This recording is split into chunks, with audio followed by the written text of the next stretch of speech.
The question now is, can we go from a graph to come up with the piecewise function? I can already tell you, just looking at this graph, I'm going to have two different functions. It looks like this one is, our key point is where x equals -1. So this blue graph is for x is less than or equal to -1. How can I tell? Because I have a dark filled in circle there at x. I'm looking at the x is -1. And it's going to be some other function for x is greater than -1. Well, I know these are going to be both of the form y equals mx plus b. For this blue graph, if I go from -2, 0 to -1, 1, that means I'm going up 1 over 1. So it's y equals 1 over 1x. And if I continue that pattern, I would have a y-intercept of 2.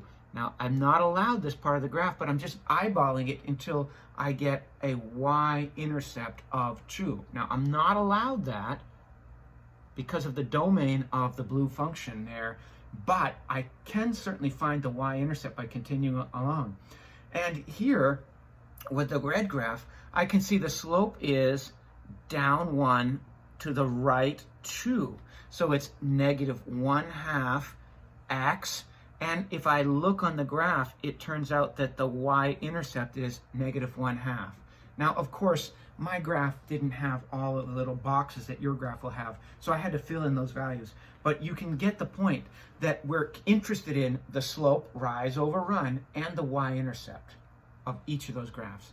And then the key distinction is, well, what are the restricted domains? It looks like x is less than or equal to -1 and x is greater than -1 are the two key spots where we're splitting the graph apart with its domain. For this piecewise function, we're again asked to, from the graph, come up with the actual functions. So I can already tell you, just looking at this graph, we're going to have three different equations. One is for x is less than or equal to 1. Now there is x equals 1, and this blue graph covers all of that. Between x1 and x less than or equal to 2, we'll have the red graph. And finally, for x is greater than 2, look, I'm looking right here, where x is greater than 2, because I'm looking at the x value there, we're going to have the green graph. Well, the blue graph, it goes through 1, 1, 0, 0, and -1, 1.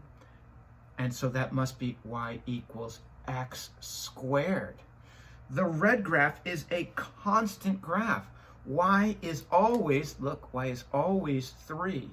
Doesn't matter what the x is, as long as the x is greater than 1, but less than or equal to 2.